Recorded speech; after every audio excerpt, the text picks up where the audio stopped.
आज हम दूसरा पार्ट पढ़ने जा रहे हैं। पहले पार्ट के अंतर्गत हमने पढ़ा था कि जैसे कोई भी प्राकृतिक संख्या क्या होती है, या कोई भी पूर्ण संख्या क्या होती है, या पूर्णांक संख्याएं क्या होती हैं। सबसे बड़ा धनात्मक पूर्णांक, सबसे छोटा धनात्मक पूर्णांक, सबसे बड़ा ऋणात्मक पूर्णांक और सबसे छोटा ऋणात्मक पूर्णांक, इस प्रकार से हमने चीज़ों को पढ़ा था। आगे हमारा जो टॉपिक स्टार्ट होने वाला है वो है हमारा परमेय संख्या, जो हमारे पाठ का नाम भी है कि परमेय संख्याएं। तो उसी पर हम आते हैं अब कि परमेय संख्याएं क्या होती हैं। तो सबसे पहले हमने यहाँ पर लिखा परमेय संख्या क्या होती हैं। परमेय संख्याएं तो जैसे ज़्यादातर बच्चे जानते भी हैं कि परमेय संख्याएं क्या होती हैं, और अपनी कॉपी में भी नोट कर लेते हैं कि ऐसी संख्याएं जिन्हें हम P/Q के रूप में लिख सकते हैं क्या कहलाती हैं, परमेय संख्याएं कहलाती हैं। तो एक बार परिभाषा को लिखते हैं और फिर उसके बाद समझेंगे कि ये परमेय संख्या है क्या। तो ऐसी संख्याएं, परिभाषा क्या हुई हमारी, ऐसी संख्याएं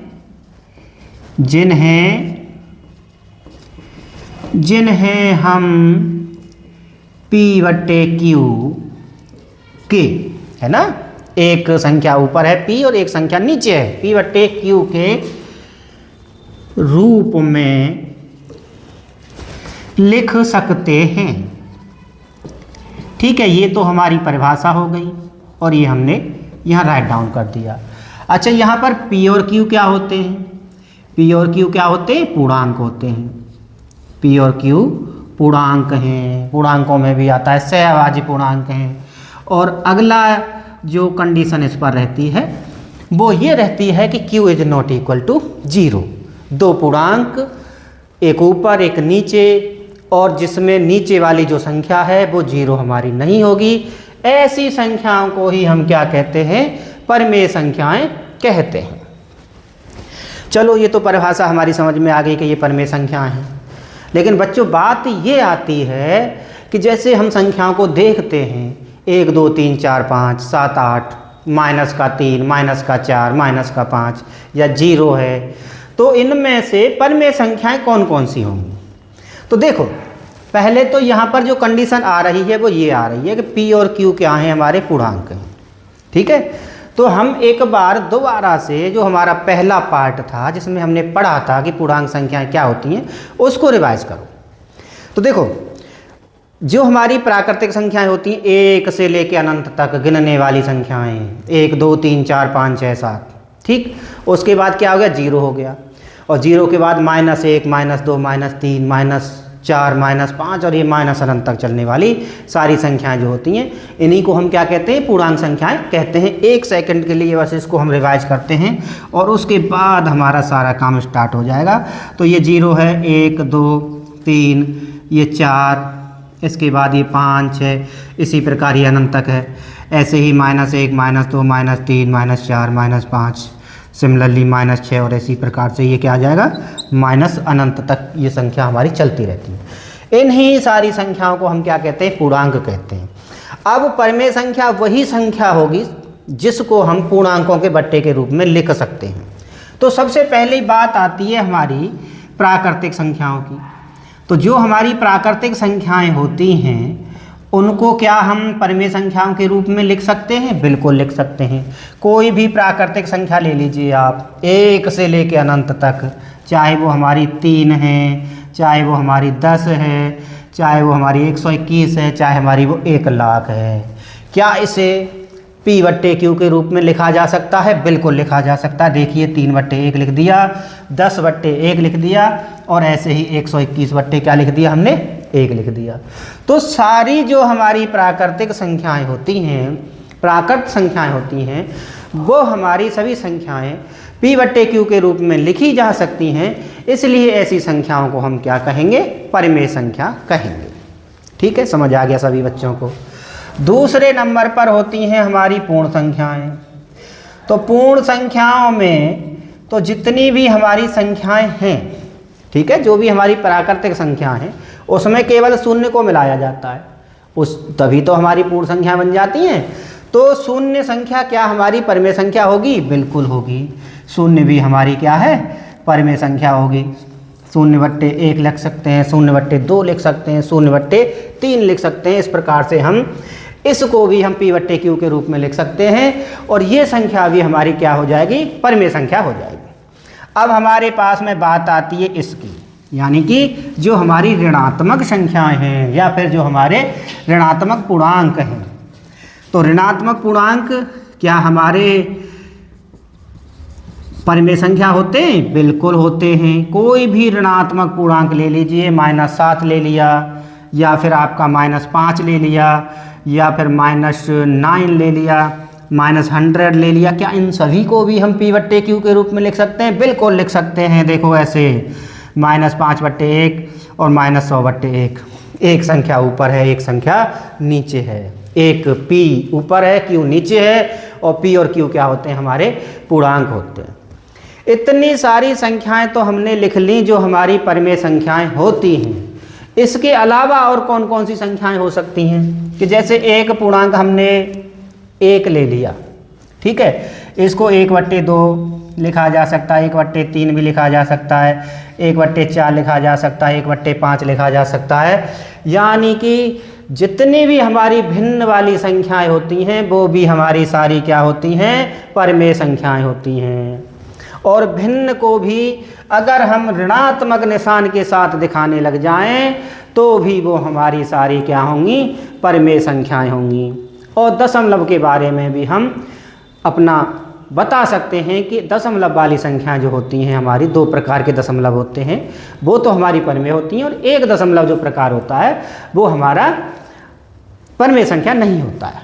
तो यहाँ से हमें 2 चीज़ें और पता लग रही हैं ऋणात्मक पूर्णांक के साथ साथ कि हमारी जो भी भिन्न होंगी, क्या नाम है, जितनी भी भिन्न हैं वो भी हमारी क्या होंगी? सारी परिमेय संख्याएं होंगी। इसके अलावा जो भी हमारी ऋणात्मक निशान के साथ जो भी भिन्न आएंगी हमारी, वो भी हमारी क्या होंगी? सारी परिमेय संख्या होंगी। समझाने के तरीके से समझिए बेटा। और एक दशमलव प्रकार की हम जब बात करते हैं तो एक हमारा जो शांत दशमलव है वो भी हमारा क्या होगा? परिमेय संख्या होगा। सिद्ध किया जाता है क्लास 9th में। और ऐसे ही जो हमारा अशांत, ठीक है, अशांत आवर्ती जो दशमलव है वो भी हमारा कैसा होता है? परिमेय संख्या होता है। तो इस प्रकार से ये हमारी परिमेय संख्या से संबंधित परिभाषाएं हैं और ये आपको मेरे ख्याल से समझ में भी अच्छी तरीके से आ गए होंगे। और अगर कोई समस्या आती है तो आप वीडियो को दोबारा से देखेंगे तो समझ में आ जाएगा। इसके बाद जब हम क्वेश्चन करेंगे तब और ज़्यादा आपको अच्छी तरीके से क्लियर होगा। और अब हम आगे जो बात करने वाले हैं वो है हमारी अपरिमेय संख्याओं की। किसकी है? अपरिमेय संख्याओं की। तो देखो, अपरिमेय संख्याओं में और परिमेय संख्याओं में बस एक ही अंतर दिखाई दे रहा है लिखने में, तो है ना। परिमेय में अगर हम आ जोड़ देंगे तो क्या लिख जाएगा? अपरिमेय संख्या हो जाएगा। लिखने में तो पता लग गया।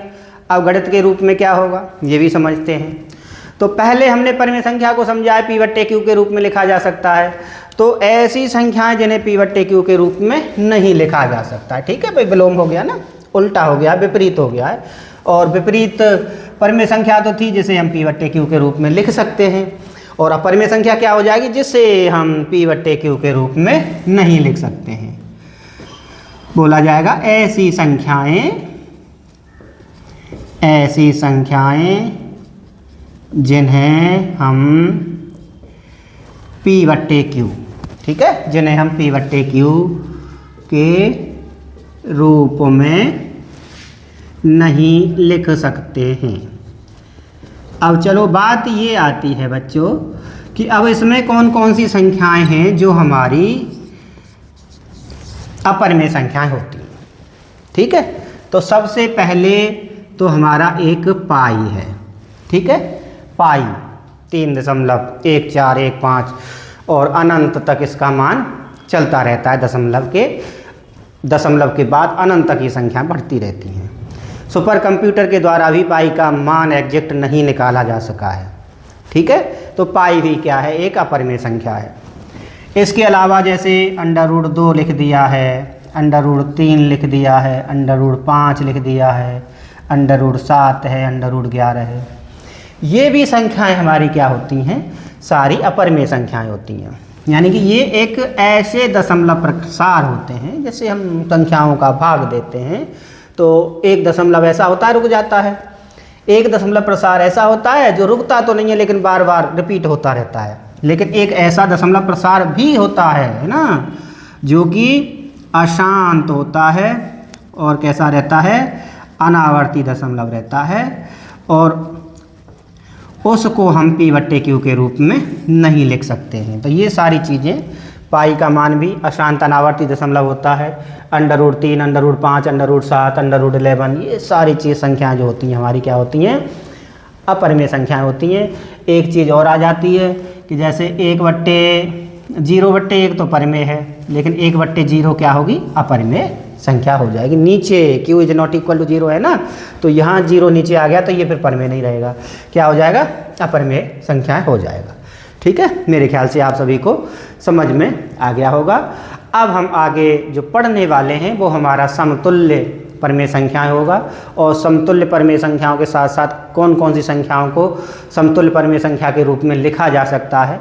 एक समतुल्य परिमेय संख्या दे रखी होगी, एक दूसरी संख्या भी दे रखी होगी जिसमें अंश या हर होगा, उसके आधार पर हम जो संख्या का अंश या हर है वो हम ज्ञात करेंगे। इसके अलावा संख्या रेखा पर हम परिमेय संख्याओं को भी प्रदर्शित करेंगे, और इसके साथ साथ हम आगे धीरे धीरे अपने सिलेबस को आगे बढ़ाते रहेंगे। आज के लिए इतना ही, धन्यवाद।